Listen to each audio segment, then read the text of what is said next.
ਅੱਜ ਇਹਨਾਂ ਤੋਂ ਪੁੱਛਦੇ ਹਾਂ ਆਪਣੀ ਜਿਹੜੀ ਖੁਸ਼ਖਬਰੀ ਪੰਜਾਬ ਤੇ ਪਾਕਿਸਤਾਨ ਦੇ ਬਾਰਡਰ ਤੇ ਜੋ ਸਿੱਖ ਕੌਮ ਨੂੰ ਪਾਕਿਸਤਾਨ ਗੌਰਮੈਂਟ ਨੇ ਤੋਹਫਾ ਦਿੱਤਾ ਆ ਉਹਦੇ ਬਾਰੇ ਗੱਲਬਾਤ ਕਰਦੇ ਹਾਂ। ਬਾਬਾ ਜੀ ਤੁਸੀਂ ਦੱਸੋ, ਜਿਹੜਾ ਅੱਜ ਪਾਕਿਸਤਾਨ ਗੌਰਮੈਂਟ ਨੇ ਲਾਂਘਾ ਦਿੱਤਾ ਆਪਣੇ ਕਰਤਾਰਪੁਰ ਸਾਹਿਬ ਨੂੰ, ਉਹਦੇ ਬਾਰੇ ਤੁਹਾਡੇ ਕੀ ਵਿਚਾਰ ਹੈ ਜੀ? ਸਭ ਤੋਂ ਪਹਿਲਾਂ ਤਾਂ ਸਾਰਿਆਂ ਨੂੰ ਵੇਖਣ ਵਾਲਿਆਂ ਨੂੰ ਵਾਹਿਗੁਰੂ ਜੀ ਕਾ ਖਾਲਸਾ ਵਾਹਿਗੁਰੂ ਜੀ ਕੀ ਫਤਿਹ। ਤੇ ਆਪ ਜੀ ਧੰਨਵਾਦ, ਆਪ ਜੀ ਦਾ, ਆਪ ਜੀ ਇੱਥੇ ਸਟਾਰਟਿੰਗ ਗੁਰੂ ਘਰ ਚ ਪਹੁੰਚੇ ਆ, ਆਪ ਜੀ ਨੂੰ ਜੀ ਆਇਆਂ ਕਹਿੰਦੇ ਆ। ਹਾਂਜੀ। ਤੇ ਜਿਹੜੀ ਗੱਲ ਅੱਜ ਸੁਣੀ ਆ, ਜੇ ਉਹ ਵਾਕਈ ਸੱਚ ਆ ਤੇ ਮੈਂ ਨਾ ਪੰਥ ਦੀ ਬਹੁਤ ਵੱਡੀ ਪ੍ਰਾਪਤੀ ਆ, ਬਹੁਤ ਵੱਡੀ ਪ੍ਰਾਪਤੀ ਹੈ। ਕਿਉਂਕਿ ਹਰ ਥਾਂ ਜਿੱਥੇ ਜਿੱਥੇ ਮਹਾਰਾਜ ਦਾ ਪ੍ਰਕਾਸ਼ ਹੈ, ਜਿੱਥੇ ਸਿੱਖ ਵਸਦਾ ਵਾ, ਉੱਥੇ ਸਵੇਰ ਸ਼ਾਮ ਇਹੋ ਅਰਦਾਸ ਹੁੰਦੀ ਆ ਹਾਂਜੀ ਕਿ ਸਤਿਗੁਰੂ ਜੀ ਸਾਨੂੰ ਜਿਹੜੇ ਸਾਡੇ ਵਿਛੜੇ ਗੁਰਧਾਮ ਆ, ਸਾਨੂੰ ਦਰਸ਼ਨਦਾਰੇ ਬਖਸ਼ੋ। ਤੇ ਜੇ ਆ ਵਾਕਈ ਹੀ ਸਤਿਗੁਰੂ ਕੈਸੀ ਰਹਿਮਤ ਮੇਰਾ ਮਾਲਕ ਬਖਸ਼ ਦੇਣ ਗੱਲ ਬਣ ਜਾਵੇ ਤੇ ਆਈ ਥਿੰਕ ਇਹਦੇ ਨਾਲ ਦੀ ਹੋ ਰੀਸ ਨਹੀਂ ਗਈ। ਪੰਜਾਬੀ ਲਈ ਟੀਮ ਨੇ ਪਿਛਲੇ ਸਾਲ ਪਾਕਿਸਤਾਨ ਗਵਰਨਮੈਂਟ ਤੋਂ ਮਨਜ਼ੂਰੀ ਲੈ ਕੇ ਡਰੋਨ ਦੇ ਨਾਂ ਉਹਦੀ ਸਾਰੀ ਡਾਕੂਮੈਂਟਰੀ ਤਿਆਰ ਕੀਤੀ ਸੀਗੀ ਤੇ ਸੰਗਤਾਂ ਨੇ ਬਹੁਤ ਆਪਣੇ ਬੜੇ ਉਤਸ਼ਾਹ ਨਾਲ ਦੇਖਿਆ। ਤੁਹਾਨੂੰ ਵੀ ਦਿਖਾਵਾਂਗੇ ਵੀਡੀਓ ਜੀ। ਠੀਕ ਹੈ ਜੀ। ਤੇ ਕਾਫੀ ਇੰਡੀਆ ਜਿੰਨੇ ਵੀ ਚੈਨਲ ਆ ਉਹਨਾਂ ਨੇ ਸਾਡੀ ਵੀਡੀਓ ਵਰਤੀ ਆ। ਸਾਨੂੰ ਬੜੀ ਖੁਸ਼ੀ ਹੁੰਦੀ ਵੀ ਸਾਡਾ ਚਲੋ ਸਾਡੀ ਬਗੈਰ ਤੋਂ ਕਿਸੇ ਦੇ ਕੰਮ ਆਇਆ। ਹਾਂਜੀ ਭਾਈ ਸਾਹਿਬ ਤੁਸੀਂ ਦੱਸੋ, ਤੁਹਾਡੇ ਕੀ ਵਿਚਾਰ ਹੈ ਆਪਣੇ ਜੀ ਇਹਦੇ ਬਾਰੇ? ਜੇ ਇਹਨਾਂ ਨੇ ਸਹੀ ਤੌਰ ਤੇ ਲਾਂਘਾ ਦਿੱਤਾ ਹਾਂਜੀ। ਤੇ ਇਹ ਮੈਨੂੰ ਐਜ ਏ ਸਿੱਖ ਮੇਰੇ ਤੋਂ ਵੱਧ ਖੁਸ਼ੀ ਕਿਸੇ ਨੂੰ ਹੋ ਸਕਦੀ ਕਿ ਅਸੀਂ ਗੁਰੂ ਨਾਨਕ ਸਾਹਿਬ ਸੱਚੇ ਪਾਤਸ਼ਾਹ ਦੇ ਉਸ ਘਰ ਨੂੰ ਜਿੱਥੇ ਉਹ ਵਾਹੀ ਕਰਦੇ ਰਹੇ ਆ ਉੱਥੇ ਨਮਸਤਕ ਹੋਣ ਨੂੰ ਸਾਰੀ ਸਿੱਖ ਕੌਮ ਜਿਹੜੀ ਆ ਉਹ ਬੜੀ ਈਜ਼ੀਲੀ ਜਾਊਗੀ। ਔਰ ਇਸ ਗੱਲ ਦਾ ਇਹ ਵੀ ਮੈਨੂੰ ਖੁਸ਼ੀ ਆ ਕਿ ਇਹ ਜਿਹੜੀਆਂ ਸਰਕਾਰਾਂ 1947 ਤੋਂ ਇਹ ਸੰਘਰਸ਼ ਕਰ ਰਹੀਆਂ ਸੀ ਕਿ ਇਹ ਲਾਂਘਾ ਜਿਹੜਾ ਇਹ ਮਿਲਣਾ ਚਾਹੀਦਾ ਪਰ ਨਹੀਂ ਸੀ ਦੇ ਰਿਹਾ, ਹੁਣ ਮਿਲਿਆ, ਦੇਤਾ, ਬਹੁਤ ਖੁਸ਼ੀ ਵਾਲੀ ਗੱਲ ਆ ਹਰ ਸਿੱਖ ਵਾਸਤੇ, ਹਰੇਕ ਵਾਸਤੇ। ਆਪਣੇ ਚਾਲ ਸਾਹਿਬ ਤੁਹਾਡੀ ਕੀ ਵਿਚਾਰ ਆ ਜੋ ਆਪਣੇ ਸਿੱਖ ਕੌਮ ਨੂੰ ਆਪਣੇ ਗਿਫਟ ਮਿਲਿਆ, ਆਪਣੇ ਵੀ ਪਾਕਿਸਤਾਨ ਗਵਰਨਮੈਂਟ ਤੋਂ ਆਪਣੇ ਲਾਂਘਾ ਮਿਲਿਆ, ਤੁਹਾਡੇ ਕੀ ਵਿਚਾਰ ਹੈ ਜੀ ਇਹਦੇ ਬਾਰੇ? ਮੈਂ ਤੇ ਸਾਰ ਇਮਰਾਨ ਖਾਨ ਦਾ, ਇਮਰਾਨ ਜੀ ਦਾ ਜਿਹੜੇ ਉੱਥੇ ਦੇ ਬਣੇ ਆ ਆਪਣੇ ਪ੍ਰਾਈਮ ਮਿਨਿਸਟਰ, ਪ੍ਰਧਾਨ ਮੰਤਰੀ ਬਣੇ ਆ, ਉਹਨਾਂ ਦਾ ਵੀ ਬਹੁਤ ਧੰਨਵਾਦ ਕਰਦਾ। ਹਾਂਜੀ। ਜਿਹੜੇ ਫੌਜ ਦੇ ਮੁਖੀ ਆ ਬਾਜਵਾ ਜੀ, ਉਹਨਾਂ ਦਾ ਵੀ ਬਹੁਤ ਧੰਨਵਾਦ ਕਰਦਾ ਕਿ ਉਹਨਾਂ ਨੇ ਬਹੁਤ ਵੱਡੀ ਇਹ ਸਾਡੇ ਤੇ ਆਸਾਨ ਕੀਤਾ ਆ ਕਿ ਅਸੀਂ ਬਹੁਤ ਚਿਰਾਂ ਤੋਂ ਸਾਰੀ ਸਿੱਖ ਜਗਤ ਹੀ ਇਹ ਅਰਦਾਸਾਂ ਕਰ ਰਿਹਾ ਸੀ ਸਾਨੂੰ ਲਾਂਘਾ ਮਿਲਣਾ ਚਾਹੀਦਾ। ਪਰਮਾਤਮਾ ਨੇ ਸੱਚੇ ਪਾਤਸ਼ਾਹ ਨੇ ਕਿਰਪਾ ਕੀਤੀ ਆ, ਇਹ ਲਾਂਘਾ ਮਿਲਿਆ। ਮੈਂ ਬਹੁਤ ਜ਼ਿਆਦਾ ਧੰਨਵਾਦ ਕਰਦਾ, ਬਹੁਤ ਜ਼ਿਆਦਾ ਖੁਸ਼ੀ ਦੀ ਗੱਲ ਆ। ਸਿੱਖਾਂ ਦੀ ਇਹ ਤੋਂ ਵੱਡੀ ਕਿਹੜੀ ਖੁਸ਼ੀ ਦੀ ਗੱਲ ਹੋ ਸਕਦੀ ਆ ਕਿ ਲਾਂਘਾ ਮਿਲਿਆ ਤੇ ਦੂਜਾ ਪਕਸ਼ ਦੇ ਨਾਲ ਪਿਆਰ ਵੀ ਵਧੇ। ਸਾਰੇ ਪਾਕਿਸਤਾਨ ਦੇ ਲੋਕ, ਪੰਜਾਬ ਇੱਧਰ ਚੜ੍ਹਦੇ ਪੰਜਾਬ ਦੇ ਲੋਕ ਵੀ ਸਾਰੇ ਚਾਹੁੰਦੇ ਆ ਵੀ ਅਸੀਂ ਅਮਨ ਅਮਾਨ ਦੇ ਦੂਜੇ ਨਾਲ ਮਿਲੀਏ, ਆਈਏ ਜਾਈਏ, ਬਿਨਾਂ ਵੀਜ਼ਿਆਂ ਤੋਂ ਲੰਘੀਏ। ਸੱਚੇ ਪਾਤਸ਼ਾਹ ਨੇ ਬਹੁਤ ਵੱਡੀ ਕਿਰਪਾ ਕੀਤੀ ਆ।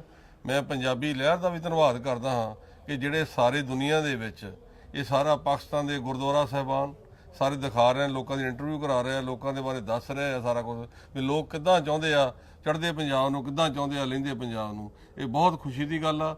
ਮੈਂ ਬਹੁਤ ਬਹੁਤ ਧੰਨਵਾਦ ਕਰਦਾ ਹਾਂ ਪਾਕਿਸਤਾਨ ਗੌਰਮੈਂਟ ਦਾ ਜਿਨ੍ਹਾਂ ਨੇ ਇਹ ਲਾਂਘਾ ਕਰਨ ਦੀ ਇਜਾਜ਼ਤ ਦਿੱਤੀ ਆ।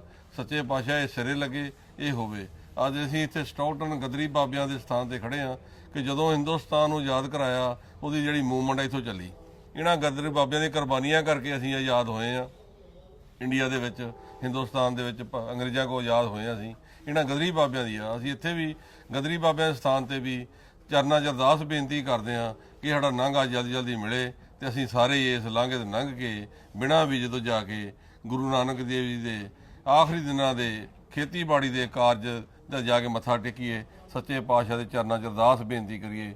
ਸੱਚੇ ਪਾਤਸ਼ਾਹ ਨੇ ਬਹੁਤ ਵੱਡੀ ਕਿਰਪਾ ਕੀਤੀ ਆ। ਵਾਹਿਗੁਰੂ ਜੀ ਕਾ ਖਾਲਸਾ, ਵਾਹਿਗੁਰੂ ਜੀ ਕੀ ਫਤਿਹ। Thank you. ਪਾਕਿਸਤਾਨ ਗਵਰਨਮੈਂਟ ਨੇ ਸਿੱਖ ਕੌਮ ਨੂੰ ਗਿਫਟ ਦਿੱਤਾ, ਉਹਦੇ ਬਾਰੇ ਸਾਡੇ ਕੈਲੀਫੋਰਨੀਆ ਦੇ ਲਾਰਜੈਸਟ ਆਲਮੰਡ ਫਾਰਮਰ ਸਰਦਾਰ ਸੰਧੂ ਸਾਹਿਬ ਨੇ ਇਹਨਾਂ ਨੂੰ ਪੁੱਛਦੇ ਆ ਵੀ ਇਹਨਾਂ ਦੇ ਕੀ ਵਿਚਾਰ ਆ। ਸੰਧੂ ਸਾਹਿਬ ਦੱਸੋ ਜੀ, ਉਹ ਸਾਨੂੰ ਸਿੱਖ ਕੌਮ ਨੂੰ ਗਿਫਟ ਮਿਲਿਆ ਪਾਕਿਸਤਾਨ ਗਵਰਨਮੈਂਟ ਤੋਂ, ਉਹਦੇ ਬਾਰੇ ਤੁਹਾਡੀ ਕੀ ਵਿਚਾਰ ਹੈ ਜੀ? ਦੇਖੋ ਜੀ, ਮੈਨੂੰ ਤਾਂ ਇਹ ਪਤਾ, ਮੈਂ ਪਾਕਿਸਤਾਨ ਗਿਆ ਨਹੀਂ। ਮੇਰਾ ਡੈਡ ਪਾਕਿਸਤਾਨ ਤੋਂ ਜਿੱਦਾਂ ਉਹ ਆਏ ਸੀਗੇ ਤਾਂ ਮੇਰਾ ਬ੍ਰਦਰ ਉਹਨਾਂ ਨੂੰ ਲੈ ਕੇ ਗਿਆ ਸੀ ਪਾਕਿਸਤਾਨ ਅਬਾਊਟ 10-12 years ago। ਹਾਂਜੀ। ਜਦੋਂ ਉੱਥੇ ਗਏ ਕੋਈ ਐਸਾ ਸ਼ਹਿਰ ਨਹੀਂ ਸੀ ਜਿੱਥੇ ਉਹਨਾਂ ਨੇ ਜਿੱਥੇ ਵੀ ਖਾਣਾ ਖਾਧਾ ਕਿਸੇ ਨੇ ਪੈਸਾ ਲਿਆ ਹੋਵੇ। ਅਸੀਂ ਰੌਲਾ ਪਾਉਂਦੇ ਆ, ਦੇਖੋ ਦੁਨੀਆ ਤੇ ਸਾਰੇ ਅਸੀਂ ਬਹੁਤ ਕੁਝ ਕਹਿੰਦੇ ਆ, ਹਾਂਜੀ ਹਾਂਜੀ, ਪਰ ਜੋ ਸੱਚ ਆ ਉਹ ਟੋਟਲੀ ਡਿਫਰੈਂਟ ਆ। So Pakistan government doing this for us is a very good. Look at our own government, what they're doing. They're actually cutting our hands and legs off. And other government, if they're giving a chance to us, then we should be thankful for that. And it should be shameful for our government, I would say the Punjab government and the federal government, for actually not even giving visas, you know, to back and forth to people. They've been there.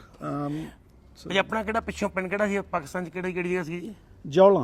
ਜੋਲਾਂ। That's what I used to listen from my dad every day. ਜੋਲਾਂ ਪੇ ਆਪਣੇ ਜੋਲਾਂ ਤੇ ਇਹ ਜਿਹੜੇ ਆਪਣੇ 88 L Randhawa ਸਾਹਿਬ ਨੇ ਆਪਣੇ ਨਾ ਆਪਣੇ ਤੁਹਾਡੇ ਕਜ਼ਨ ਦੇ ਆਪਣੇ ਕੁੜਮ ਹਾਂਜੀ, ਹਾਂਜੀ ਦਿਲਬਾਗ ਸਿੰਘ ਰੰਧਾਵਾ ਹਾਂਜੀ। ਉਹਨਾਂ ਅਸੀਂ 88 12 ਐਲ ਹਾਂਜੀ ਹਾਂਜੀ ਉਹ ਨਹਿਰ ਦੇ ਮੋਗੇ ਤੇ ਨਾ ਪਿੰਡ ਬਣਿਆ ਉਹਦੀ ਇੰਟਰਵਿਊ ਲਈ ਸੀ ਅਸੀਂ ਹਾਂਜੀ। ਵੀ ਤੁਹਾਡਾ ਜੋਲਾਂ ਉੱਥੇ ਲਾਗੇ ਸੀ ਨਾ ਜੀ? ਜਾਂ ਜੌਲਾਂ ਸਾਡੇ ਜੌਲਾਂ ਦੇ ਵਿੱਚ ਸੀਗੇ। ਇੱਥੋਂ ਪੰਜਾਬ 'ਚ ਸਾਡਾ ਪਿੰਡ ਹੈਗਾ ਰੁੜਕਾ ਕਲਾਂ, ਹਾਂਜੀ ਤਾਂ ਸਾਡੇ ਫੈਮਿਲੀ ਹੈਗੇ ਲੰਬੜਦਾਰ, ਹਾਂਜੀ ਤਾਂ ਉੱਥੇ I mean they left everything basically. ਸਾਡਾ ਮੇਰਾ ਬ੍ਰਦਰ ਗਿਆ ਸੀ ਉੱਥੇ ਉਹਨਾਂ ਨੂੰ ਦਿਖਾਲਣ ਨੂੰ ਵੀ ਜਿੱਥੇ ਉਹ ਜੰਮੇ ਪਲੇ ਸੀ, ਹਾਂਜੀ ਹਾਂਜੀ ਤਾਂ ਉਹਨਾਂ ਨੂੰ ਦਿਖਾ ਕੇ ਲਿਆਏ। So for us, I haven't been to India, I can tell you, for last 25 years. The reason I don't go there is the corrupt system. My wife took 2 of my kids to India to show them where we came from. I had to go because they wouldn't eat the food at that time. It's a long time ago. So I took a food from here. Then I wanted to come back.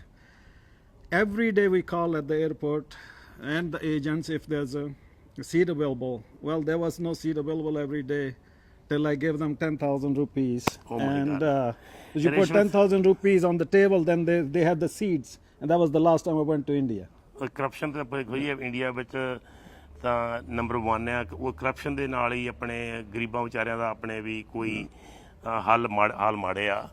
ਪਰ ਜਿਹੜਾ ਆਪਾਂ ਜੇ ਮੁੱਦੇ ਦੀ ਆਪਾਂ ਗੱਲ ਕਰ ਰਹੇ ਹਾਂ, ਜਿਹੜਾ ਹੁਣ ਪਾਕਿਸਤਾਨ ਗੌਰਮੈਂਟ ਨੇ ਸਿੱਖ ਕੌਮ ਨੂੰ ਗਿਫਟ ਦਿੱਤਾ ਆ, ਪੰਜਾਬੀ ਲੈ ਟੀਮ ਬੜੀ ਦੇਰ ਤੋਂ ਮੰਗ ਕਰ ਰਹੀ ਸੀ ਆਪਣੇ ਵੀ ਦੋਨਾਂ ਸਰਕਾਰਾਂ ਤੋਂ ਵੀ ਆਪਸ ਵਿੱਚ ਪਿਆਰ ਨਾਲ ਸਿੱਖਾਂ ਨੂੰ ਉੱਧਰੋਂ ਆਉਣ ਜਾਣ ਦਿਓ, ਵੀਜ਼ੇ ਦਿਓ। ਸਾਡੀ ਹਰ ਵੀਡੀਓ 'ਚ ਇਹ ਮੰਗ ਹੁੰਦੀ ਆ ਵੀ ਜਿਹੜੇ ਬਜ਼ੁਰਗ ਆ 65 ਸਾਲ ਤੋਂ ਉੱਪਰ ਆ ਉਹਨਾਂ ਨੂੰ ਕਮ ਸੇ ਕਮ ਤੁਸੀਂ ਵੀਜ਼ੇ ਦਿਓ, ਆਪਣੇ ਜਿਹੜੇ ਮਰਨ ਤੋਂ ਪਹਿਲਾਂ ਆਪਣੀ ਜਨਮ ਭੂਮੀ ਦੇਖ ਸਕਣ।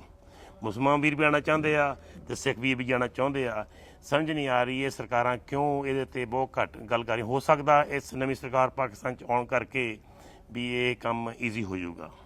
ਉਹ ਪ੍ਰੋਬਲਮ ਲੋਕਾਂ ਦੀ ਨਹੀਂ, ਲੋਕੀ ਤਾਂ ਸਾਰੇ ਮਿਲ ਵਰਤਣਾ ਚਾਹੁੰਦੇ ਆ। ਜਦੋਂ ਗਵਰਨਮੈਂਟ ਜਿਹੜੀਆਂ ਹੈਗੀਆਂ both sides, the corrupt system. It's a corrupt system. It's not the people of each country. People are fine. The corrupt system is the problem. And all those, you know, people, you know, to win election, they don't care. They want to throw stones on each other's sides. But it's the government. It's not the normal people. ਆਪਣੇ ਤਾਂ hop ਹੈ ਜੀ ਆਪਾਂ ਦੇ ਵਿੱਚ ਇਹ ਚੰਗਾ ਕੰਮ ਹੋ ਜਾਵੇ ਤੇ ਦੋਨਾਂ ਮੁਲਕਾਂ ਵਾਸਤੇ ਚੰਗਾ ਆ ਤੇ ਪੰਜਾਬੀਆਂ ਵਾਸਤੇ ਚੰਗਾ। ਜਿਹੜਾ ਪੰਜਾਬ ਆ ਉਹ ਚਾਹੇ ਤੁਸੀਂ ਮੁਸਲਮਾਨ ਆ, ਚਾਹੇ ਹਿੰਦੂ ਆ, ਚਾਹੇ ਸਿੱਖ ਆ, ਉਹ ਪੰਜਾਬੀਆਂ ਦਾ ਆ। ਹਾਂਜੀ ਹਾਂਜੀ। ਸਾਡੀ ਉਹੀ ਹਵਾ ਆ, ਉਹੀ ਪਾਣੀ ਆ, ਉਹੀ ਸਾਡੀ ਧਰਤੀ ਆ। ਅਸੀਂ ਇਕੱਠੇ ਰਹਿੰਦੇ ਸੀਗੇ, ਹੁਣ ਵੱਖਰੇ ਹੋ ਗਏ ਆ। ਕਮ ਸੇ ਕਮ ਲੜੋ ਤਾਂ ਨਾ। ਯਾ ਮੈਂ ਤਾਂ ਇੱਕੋ ਹੀ ਗੱਲ ਕਹਿਣਾ, ਦੇਖੋ ਪਹਿਲਾਂ ਬੰਦੇ ਦਾ ਬਣ ਲਓ, ਧਰਮੀ ਤੋਂ ਬਾਅਦ। ਧਰਮ ਤਾਂ ਬਹੁਤ ਦੂਰ ਆ, ਹਰੇਕ ਧਰਮ ਨੂੰ ਮੈਂ ਕਹਿਣਾ, ਆਪਣੇ ਇਨਕਲੂਡਿੰਗ ਸਿੱਖਾਂ ਨੂੰ ਵੀ ਪਹਿਲਾਂ ਬੰਦੇ ਬਣ ਲਓ। ਬੰਦਿਆਂ ਦੇ ਰੂਲ ਜਿਹੜੇ ਆ ਉਹੀ ਪੂਰੇ ਕਰ ਲਓ। ਧਰਮ ਤਾਂ ਬਹੁਤ ਦੂਰ ਆ, ਬਹੁਤ ਦੂਰ ਆ। ਹਾਂਜੀ ਥੈਂਕ ਯੂ ਤੁਹਾਡਾ ਜੀ ਪੰਜਾਬੀ ਲਾਈਵ ਟੀਮ ਨੂੰ ਟਾਈਮ ਦੇਣ ਦਾ। ਸੰਧੂ ਸਾਹਿਬ